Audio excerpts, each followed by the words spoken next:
Chilombo, n'appelle Chomote, Tshisekedi Chilombo, n'appelle Chomote. Bon voyage, mon président. Bon voyage, mon président. Boya Melanga, président Nangaye. Ah, Elenge, président congolais. Président congolais, n'appelle Chomote, Kende bien. Kende. Bah, tu le vois, il y a 100. À côté déjà 100 nabiso.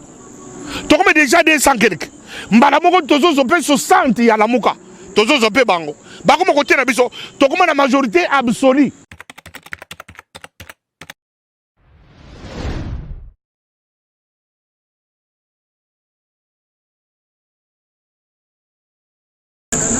Voilà, bonjour, bonsoir, chers fidèles téléspectateurs internautes. Bienvenue sur Tindega TV. On est Makambo.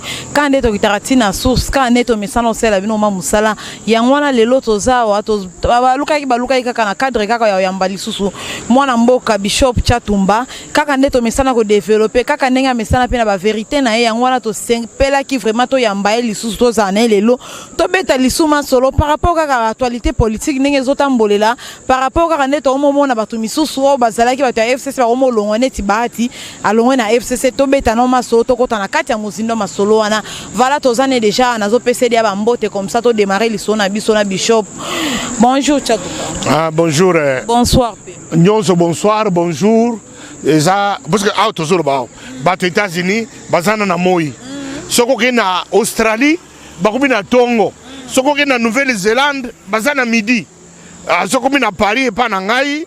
Tombé déjà ba héros bana Paris esengo ezana kati ya kisasa ya kusakana te moya nzambe za kobeta kuna potoka fo bato botonga mais awa tozana moyi gratuit 9 mois ya soleil et puis na donc kamwa bato bazone na malili tozana langa mais malili ngonga na zotoka mais bazone malili nazo bango bamuna no malili te na ko invitaka bango bamona malili na kati ya mikili ba sentir malili ngezala. Voilà, merci. Tozaka Ranabino, Awabo Zapé, Zapete, Bozalara, Wana, Bo s'abonner, Bele, Banon, Bo s'abonner, et puis merci Nabino Lizusu, Nebozo s'abonner, na fidélité, Nabino, na patience, na site, Nabino Kitoko, Tindiga TV, Salabiso, bien vraiment, beau continuer que s'abonner. En tout cas, Yango, on a vraiment ce pays, Sarabiso, numéro, Nabiso, les canaux affichés, pour Nabino, Boben, Abiso, pour na conseil, pour na nyon, Sobo, fin raté. Bishop, Tome, Kanan, Rokota, moi, les solo, Mouké, moi, Mboka, par rapport à Kayabati, Dengue, Alongwe, na FCC to comprendre makama onde komikama baluka bazali na FCC ba romo longwa to ebite attaque pe yo mekana ko fongola biso na moi liboki wana mon azo pesa d'abord mbote na président de la République Félix Tshisekedi Tshilombo, président de la République élu par le peuple congolais, et puis je salue son directeur de cabinet Vital Kamerhe Lwakani King, dont je suis le géniteur.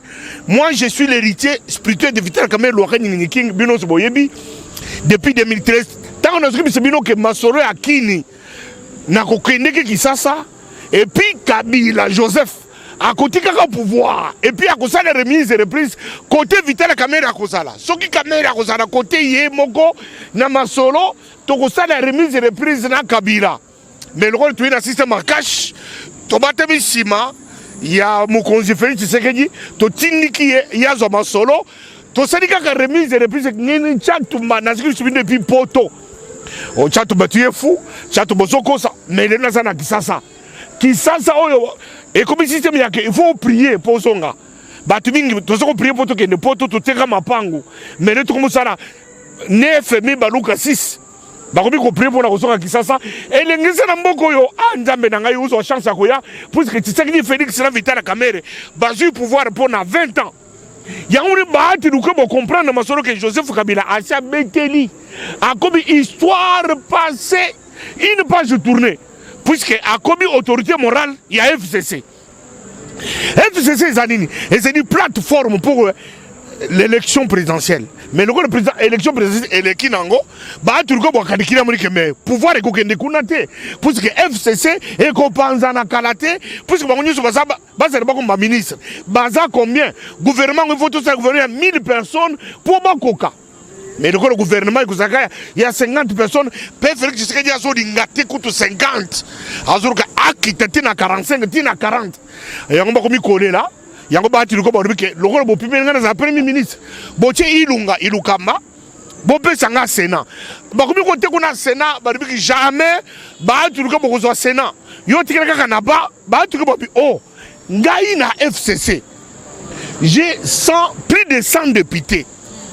Bopesa ngai kaka masolo oyo ya Sénat na kamba po bato nga ba se retrouver na makambo oyo ke mokonzi na bango tozi quand même Sénat baboyi tango baboya keleke bina kutu bato baza babandi baboma mboko oyo baza ba assassin et puis tu sais que du Félix alobaki ke mutu oyo nyonso asana na mbutu asana ka bida père asana ka bida fils baboma Congo ndenge babumbi oyo bako se retrouver na masolo te.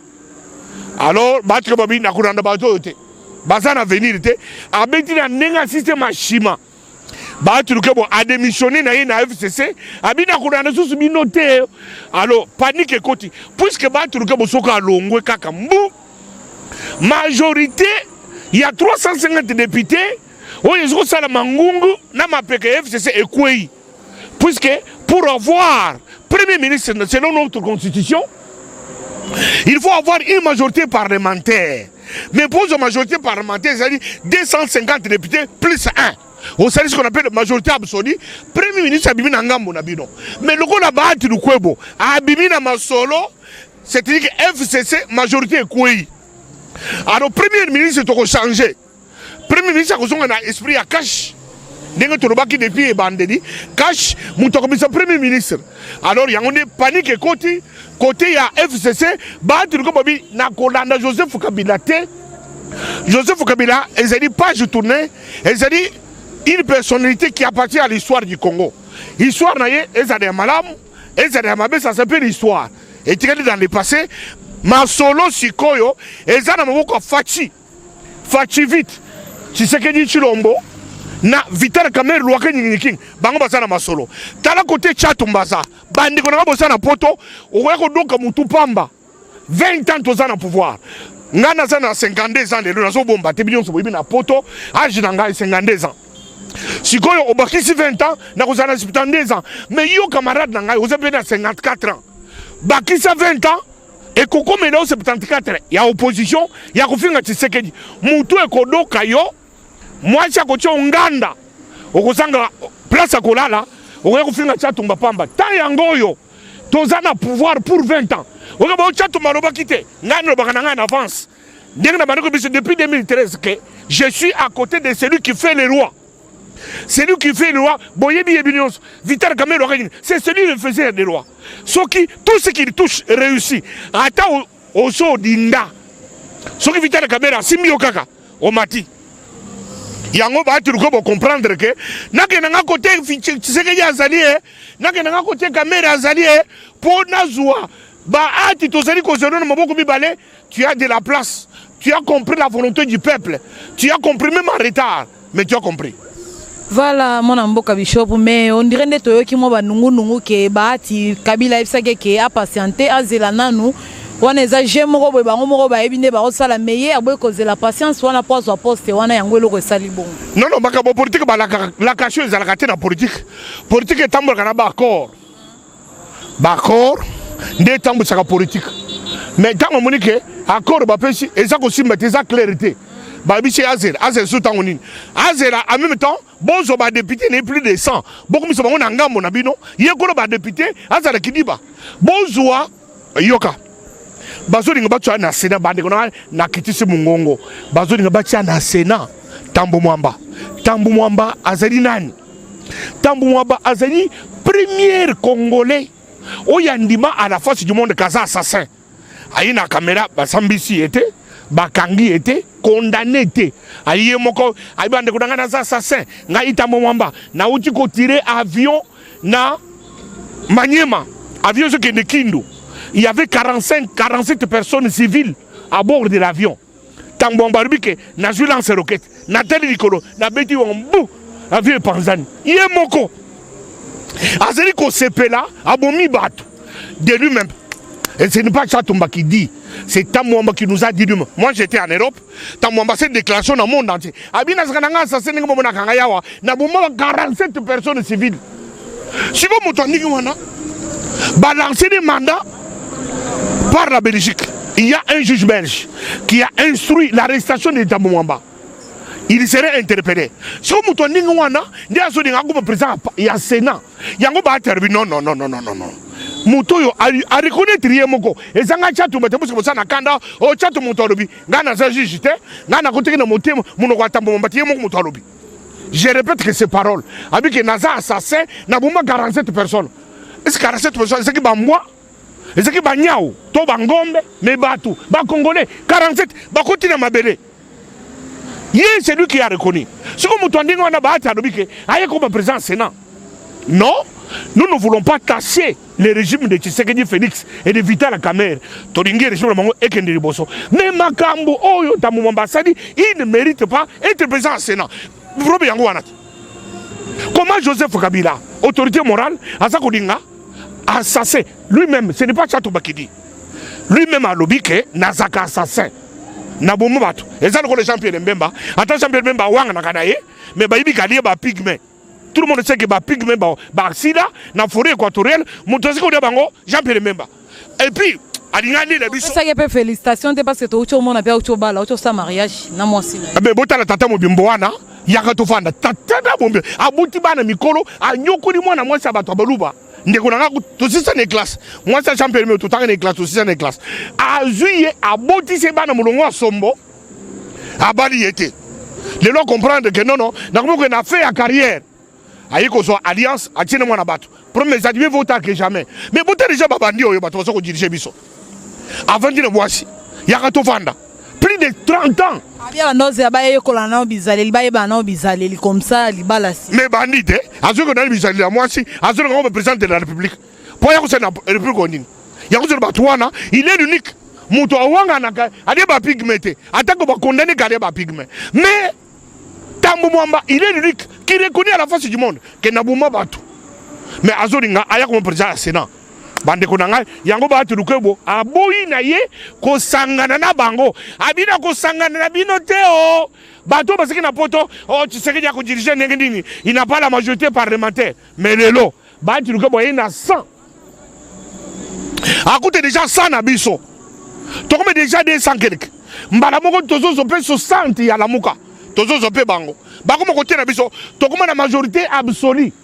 Majorité absolue, ça dit 250 députés plus 1. Et ça dit majorité absolue. Mbaramoko, ilou kamba tolongoli na loupete. Ton nommé premier ministre la Sika, puisque nous serons majorité au Parlement. Bitomanyon Sonadiwa, Yangoana, et ça du côté FCC. Bana poto, na yena kisasa, pona pese kabino be information vraie. Bako sabinote ke mboka oyo, kashu ya ene rasak. Ane la kufa. Kalef mutombo akene na aner na akene nango awo tutika na mboka na tamona bakasho no sa aner ake kolukango na kuti batie pentira pembe na bakasho et si là kasho za kasusute moi na poto moi si na yo tala moi si ko ni matiki mobano wako soko ngana poto soki na kitina kisasa boko ngangai est-ce que mutu na poto aseki ko menacer bato ba uti ko kende ko chato bazarake asakite.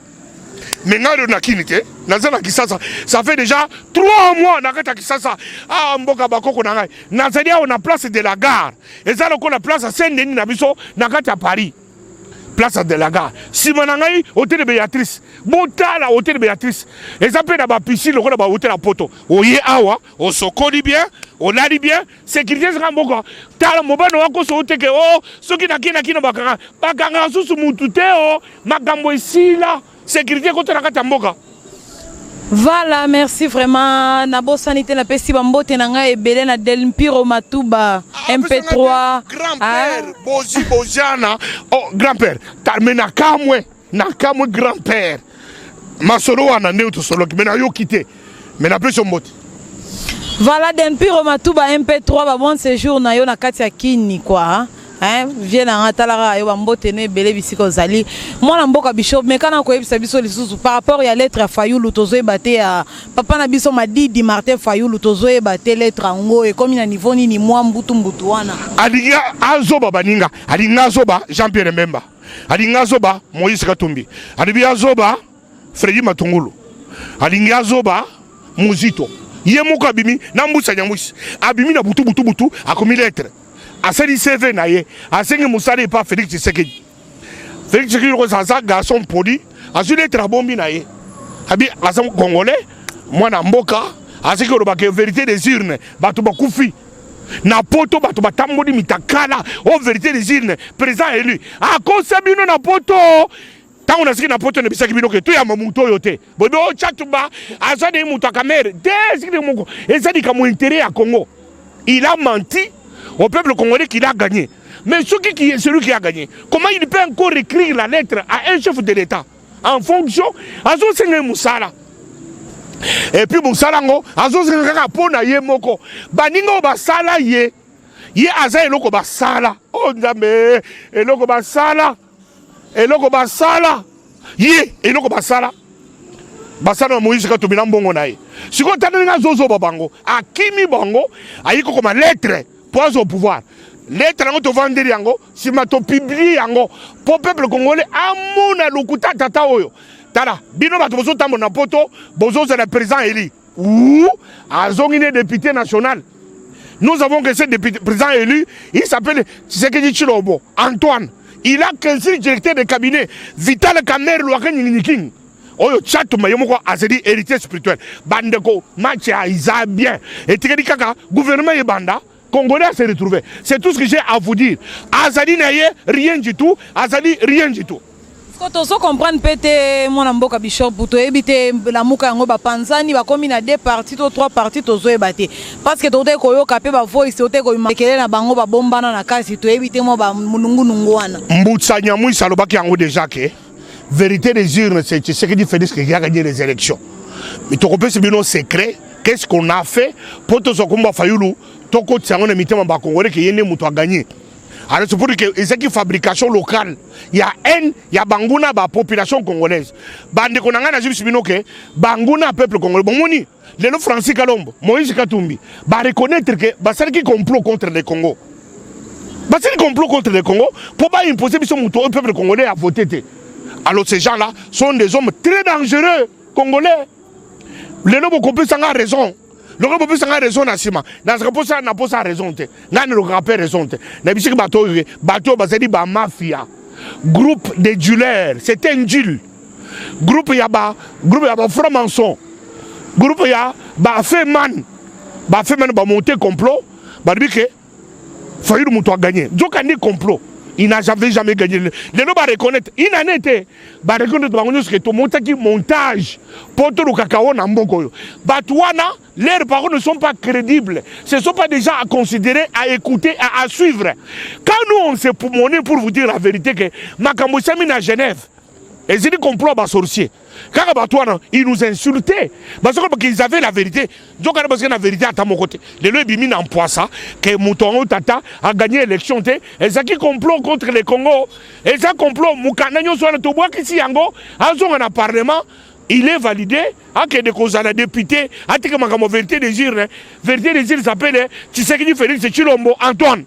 Mais moi, notamment la vérité nae parce que Azaï a raison nae mtabimaki. Mais les lots, 5 personnes batamboula qui nae, bah depuis que toko saki peuple congolais, bah reconnaître, bah Moïse Katumbi, bah Jean-Pierre Mbemba, bah Francis Kalombo, bah reconnaître que toko si, bah Moussa Nyamouis, bah depuis que toko saki, yé mouto a gagné quitté, na bah sango, tala, abe wana ambrioglo, comme on est ambongo, abe ambongo.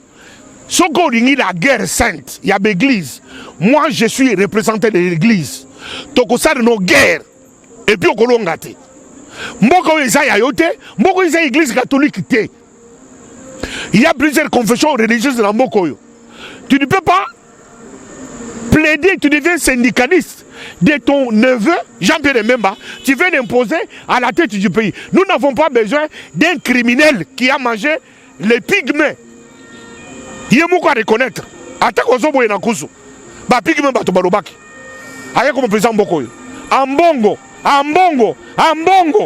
Frigolin. Moi-même, je veux me charger avec toi. Keba, bitumozo lukawana, okolonga ngote. Merci. Voilà, mais c'est Frigolin Mbongo Piazaki n'a raison et à l'obine pe lora mabete a pesika comme conseil comme dengue zala. Parce que yozo attaquer ma casse bendeni. Azana conseil à compétition, Azana raison te, yazo luka, makambu, mboka oyo batu bakufa. Todi que congolais, tozala posa congolais akufa te. Tala, bande comme tala, président de la République, les chefs de l'État élus.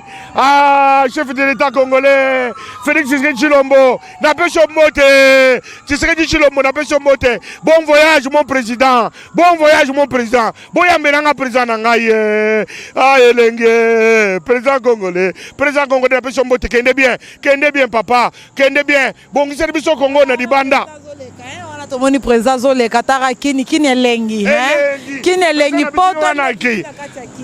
poto ekiti awa lelo bato bakomi kosambela na poto boya na Kisasa kada toza koteka mapango poto ke na poto oh poto etuli botuli na poto na bino poto etuli poto etuli yaka koseka so bana Kisasa awa bana Kisasa batomboki ya kosaka te poto beti sita shima ekomi na kini.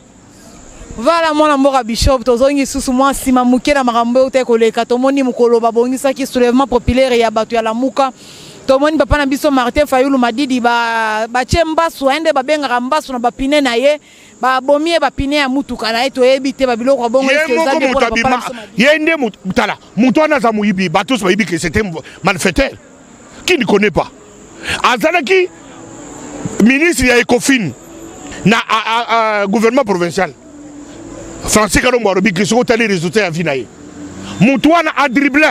Lelo, Ada Bombole, a comment gouverneur était a dribblé Bango. Lelo a dribblé Baninga na Genève. Lelo a dribblé sous Baninga na lettre ya sani pour nous comme ça n'est pas Tshisekedi. Azali c'est un calculateur. Yangone accueilli ami Bomeli Pine ya Mutuka. Yemoko a tout bien outongle. Pourquoi c'est la police la mission? Police la mission comme éduquer et comme redresser et quand tu as sous la bouzo boanate Madidi yone muto bomake pine ya muto kana yo pour ka emettre pe sanamité oh Sony keneka na Sénégal Keita Seydou keneka na Sénégal moi sino yo azai muto ya Cameroun boke de kodia Antebe kuna bote biso mboka na biso na kimia merci. Voilà, merci vraiment. Bambote partout, bisika bozali na bosanité, na opesa bambote na bao yanga vraiment. Dani Kasui boss live na peso bambote belé bisika bozali na bosani pete na ba boss langa na rife qui sont mena papi Kelly. Bambote na bino belé. Bishop mekana ko yebisa biso to yebite mo nungu to yokaki par rapport ya boke chunde to yoka ki bakanga ki à partir akuna linga ka sala désordre. Mukolo oyo papa na biso pasteur na biso Moïse Mel linga ka beta kuna ya linga kende ko sala désordre bakanga ki ezabongo. Mais ce sont des gens fainéants, des abrutis. Il ne faut pas me citer le nom des abrutis. Quand tu me parles du pays, moi je parle du pays. Un homme fatigué, un homme épuisé qui attend la mort. Un homme fatigué, épuisé qui attend la mort. Il ne faut pas me citer les abrutis. Il y a pas de sadine.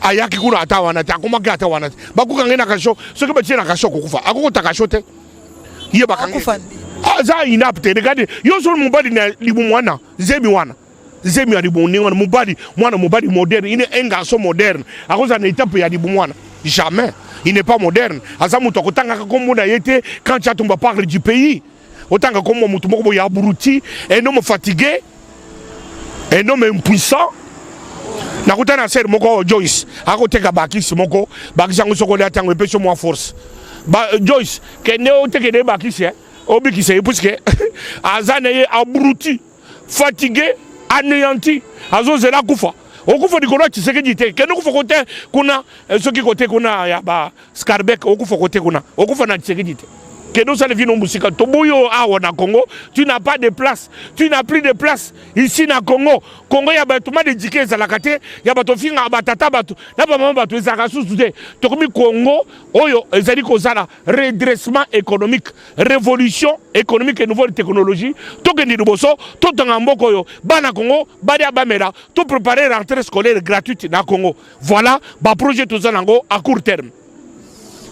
Voilà, mon amboka bicha tumba mekana ko ebisa biso sous gouvernement tozo ebate umeliti le lobo ezobi mate gouvernement ngo banoze papa na biso Martin Fayulu Madidi po ebima po ya zala na sika wana to ndenge ni parce que tozo ebate tozaka na maramuka moko vie zo changer te bato bazolela to ebite bino bozolo baka tozela ka gouvernement ti ebima tozo ebate mekana ko soki to misaka gouvernement nde ba ata démissionner te ba ta démissionner parce que le gouvernement a tardé na ça ko senga soso Tshisekedi Félix na Vital Kamerhe bon mais ko tardé de soso politique de l'usure bato wana bako craquer bako panzana na FCC wana parce que pressé na FCC pour se bakanisa kike bako zana na 60% ya ministère pour bako te bosusu bayiba si c'est que Félix traîner encore puisque ngai na bote mina kananga ne grandi kananga atena kendiki poto na seki kolongo chikapa na mutuka pona koma na Kisasa toko sala 1 mois lelo kolongo na mutuka ti chikapa 13 heures du temps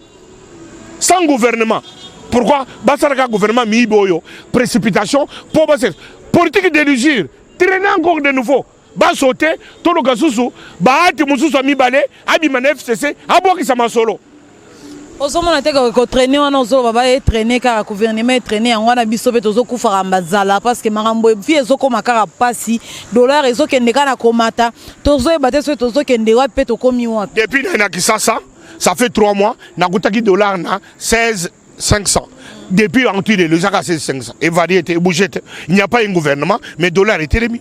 Alors, c'est la volonté politique. Tout ce qui détruit le pays là, c'est la volonté politique. Donc, la volonté politique, c'est à Mabé, Moke Koufi. Les lots, Moke Bongi, tout ce qui est malin, nous sommes en train de démanteler les systèmes de causes de notre malheur. Nous ne nous attendons pas à des conséquences. Puisque tous les gouvernements précédents, ils s'attaquaient à des conséquences. Mais nous, avec Tshisekedi, avec Vital Kamerhe, nous nous attaquons à des causes. Ça peut prendre le temps que ça prendra, mais beaucoup se peut là, à la fin. Mieux vaut la fin d'une chose que son commencement. Comme dit la Bible que je prêche. Nzamba Pambo le Congo. Voilà, moi mutuna musu ya suka poto clôturer émission na biso parce que trop mokende vraiment na suka to mona ki bazongi si susu Daniel Safu na ba Mike Mukeba bazongi si bango bazongi bango bibonga na bango vraiment d'insengo to boni Daniel Safu mataki ya bini amatili kola mutuka mais to moni susu nanga mutotali mpanzi boy papa na biso nani Changubal ye balongoli kolongola vraiment bakati vraiment ba bia kozonga ka lisute. Les malheurs des uns fait le bonheur des autres. Moi Mukeba Safu pour moi ce sont des Congolais bazongi na parlement. J'ai fait qu'acclamer. Bazoa, probité morale et scientifique, il y a qu'on reconnaître que Bazongi, puisque Félix Tshisekedi a tchaki l'issue, naïe Nikolo l'issue Moko, président de la République, a plaidé pour un traitement erreur matérielle, comme les juges, il y a cour constitutionnelle au Bakiango, il y a eu des erreurs matérielles. Jean Goubal, a zongi de musique comme lui m'a dit, Toro Zelaïen en 2023, a gagné, c'est un Congolais intelligent. Sko ne bazongi boma continuer ka kofinga nde ba mesani kofinga to basala ndenge nini kofinga soki za éducation ya papa na bango na mama biso bango ba continuer c'est l'affaire mais c'est l'affaire qui justifie les moyens to moni pe rapper to senga pe papa na biso Fati ata eleve problème wana ya yepe azonga na kati ya parlement moi liloba nini pona yangama papa Félix Tshisekedi pe yangama azonga pe na parlement ngo ezaka ndenge za wana premier zate mutu na mutu azonga za congolais mais parlement ya 2023 démonstration de la puissance 2023 lia tonda puisque masolo et kozala ndenge mususu ndamba pambo la Congo. Voilà moment de la fait pour clôturer mission na biso na yo chatu mama mbote na quelques deux personnes et puis si mama Kachi battre bana très bien na kati à Paris chatu mazate toza kubunda awa il y a un acquis d'avance ezaka système à kubunda chuna mboma de mbatable Papi Gene Jean Poyi la personne mbote les guerriers Amos les guerriers la personne mbote kif maboko mabe kif maboko mabe kif maboko mabe champion de champion nazana kata Kisasa mboka wiza de lengi koleka mafuta nzoi mboka ya boyina mukili tikala kozala te pe kozala te okosambela pozonga na Congo mais ce qui prière no yo mama urengi mutako tsa ba prière amila ya saka susu tena papa ulangi mais yo ozana pasi ndamba pambo la Congo. Numéro de téléphone. Numéro de téléphone ils ont ba tous bomonango ba pisango pesela nga yango eza tellement elengi na pese 033 ou 00143 bino batu bokoyeba ndamba pambo la Congo. Voilà, merci vraiment Tokomi Nasuka, merci na Yope Bishop Chatumba, les charismatiques, hein, Mikolo bazo benga charismatique Radiabo, hein. Merci na Yope Lisusu na ndenge olukarabiso na ndenge mesani vraiment ko lekepa na biso. Ba mote na bino partout bisika boza vraiment ebele. Bino nyonso batu bozo landa biso, bino nyonso batu bozo continuer ko s'abonner na site dans biso. Na pesi bino bambote na lingi bino mingi vraiment bo continuer ko s'abonner, bo continuer vraiment ko landa biso, bo continuer vraiment na nyonso bozo sala pona biso. Merci vraiment. Bye bye. Tokomi vraiment na suka émission na biso. bye bye ciao na sima bilili ozomona boza shako na sima caméra bye bye ciao tokomi na